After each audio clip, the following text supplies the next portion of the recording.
Guys, kung sino man po yung naniwala sa tiyanak o hindi naniniwala, nasa inyo lang po ito. Kasi meron pong followers natin na bago lang, no, gusto po nilang ipatanong sa mga duwende kung totoo po ba talaga yung tiyanak. Kasi po nakikita po nila na inatake po yung pamangkin po niya ng tiyanak doon sa kanilang bahay.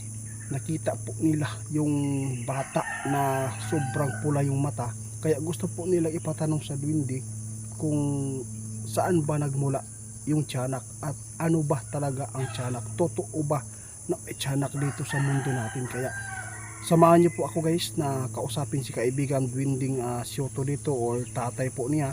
Silin nyo ba, sana nandito po sila para po ay maipaabot po natin sa ating mga nagre-request po ng mga ganitong katanungan. Kaya samahan niyo po ako guys. Tay, ang dami po nagsasabi tay na ang isang tiyanak daw ay nanggagaling po daw sa ipinalaglag po ng ina sa sinapupunan po nila. Nais ko talagang malaman tayo kung bakit po ay nagiging tiyanak po yung bata na ipinalaglag po ng ina.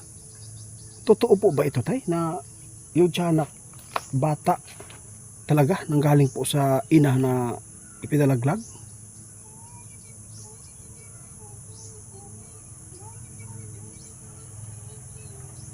Sabi po ni duwending tatay guys, ang bata kapag ipinalaglag po ng ina, hindi po yan totally na magiging tiyanak. Depende lang po kung ang bata ipinalaglag po sa sinapupunan ng ina, tapos yung katawan ng bata ay pinapasukan ng mga demonyo, yun pala nagiging tiyanak po tay. Sabi po ni Tatay Gisa, hindi lahat po ng nilaglag, no? Kasi po anghel po yan eh. Hindi po lahat ng nilaglag po sa sinapupunan ng ina ay nagiging tiyanak. Kasi po nagkakataon lang na mayroong ligaw na mga demonyo na pwedeng pumasok po doon sa bata, kaya nagiging tiyanak.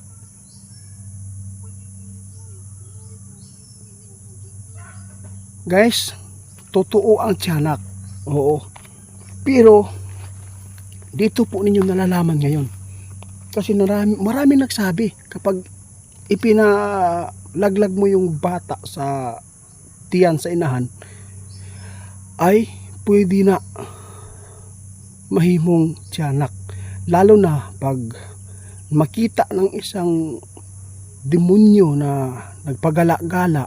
Pag mayroon silang nakita na ganyan, pwede yan sila makapasok, kaya nagiging malakas yung bata. At saka doon po yung espiritu ng demonyo sa katawan po ng namatay na bata, kaya yun mayroon la tinigis. Oh, ikaw yan tay, grabe guys, tingnan mo tayo kiso, walang tao guys ha. Bakit po niyo ginawa tay? Di tay, naniniwala naman po sila tay sa'yo. Oo. Grabe. Wala namang tao guys. Ngayon ako nagulat sa'yo tay ba? Medyo may pagka gihikuan tay guys. Gara-garaan na ni tatay guys. Nagparamdam yun siya. Tay, wag ka nang wag ka nang magparamdam pa. Alam ko naman marami talaga naniwala sa iyo. Ginawa mo pa, naghago ka. Pasensya ka na tay. Oo. Guys, at least po nalaman po natin. Maraming salamat po, Ma'am Mika, sa yung Sa totoo lang ma'am, yung nakita mo, totoo yan, tiyanak po. Totoo po yan. Pero yung bata na yan, no? Ipinalaglag, tapos nagkataon na mayroong demonyo na gustong makapasok dyan sa bata, na mayroong magulang dyan na nagpapalaglag po ng bata. Yun po, nakapasok yung demonyo sa bata. Kasi guys, no, yung mga demonyo guys, nagpagala-gala lang kung sino man yung kanilang mabibiktima. Kaya hindi po lahat po ng mga ipinalaglag po ng ina ay nagiging tiyanak, kundi yung bata ay anghel po talaga yan. Anghel. Nagkataon lang talaga na mayroong mga demonyo kaya nagiging malakas at tiyanak yung tawag dito sa amin, no? Kaya tayo, maraming salamat sa iyong pagpapaabot po sa amin tayo tungkol dyan, kasi po alam kong maraming naniniwala na mayroong tiyanak. Ano po ba talaga ang pangunta sa tiyanak tayo kung sakali man mayroong kaming ma-encounter po ngayon, kasi marami na pong beses naka-encounter po ako niyan, no? Hindi naman po totally hugis po katawan ng bata na tiyanak, no? Mayroong mga tiyanak tinatawag na pwedeng magiging hayop, di ba? Tay?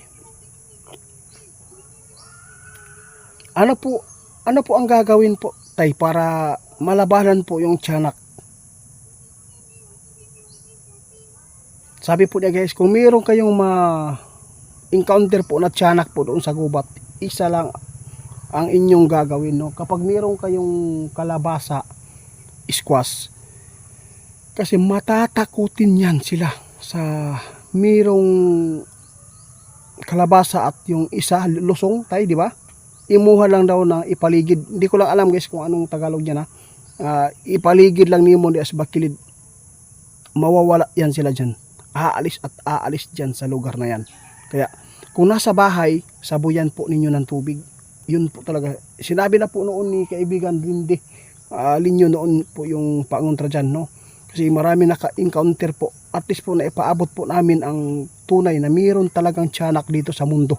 No, hindi po porket ay nilaglag po ng ina yung bata sa tiyan ay nagiging tiyanak. Nagkataon lang po talaga na may nakapasok po na demonyo sa bata na wala nang buhay, kaya nagiging na-instrumentuhan po ng isang demonyo, kaya gusto nilang mambibiktima ng tao, nananakit, at pwede silang mangangagat. Kaya tay, maraming salamat tayo sa ipinapaabot po inyo na. Sa lahat po ng gusto pang magtatanong, guys, about sa mga kababalaghan, kung ano man po yan, pwede po natin itanong dito. At least malalaman po dito. Kasi may iba dyan na mga content po nila na mga story. O, hindi po lahat ng mga story ay totoo, no? O, maraming dinagdagan para ay magiging maayos po yung kwento. Kaya dito po natin malalaman yung totoo kay tatay sa mga duwende, kasi sila po yung nauna. Alam mo ba tayo, yung tiyanak na nasagupa namin noon nung kami ng palaka, no? Nangunguha, nanghunting kami ng palaka gabi. Kasi before yan sila umaatake, guys, magpaparamdam yan sa likod mo, sa harapan mo. Yung mga kahoy ay pinagalaw. O, yun po nagsimula. Tapos ang tunog yan, malalaman po niyo yan. Kasi dalawa po yung tiyanak na klase dito sa bundok, sa bukid, no? Ang isa, Mandalingan, may tawag sa mga Rodriguez, Mandalingan. Yung tiyanak, kasi mayroong nabibiktima din po dito sa amin, no? Ay talaga, babae yun na tiyanak, kasi po yung ari po talaga ng lalaki yung inatake, no? Ang ginawa po nila ay sa tiyanak, hinila. Oo, yun po talaga ang totoo. Maraming salamat.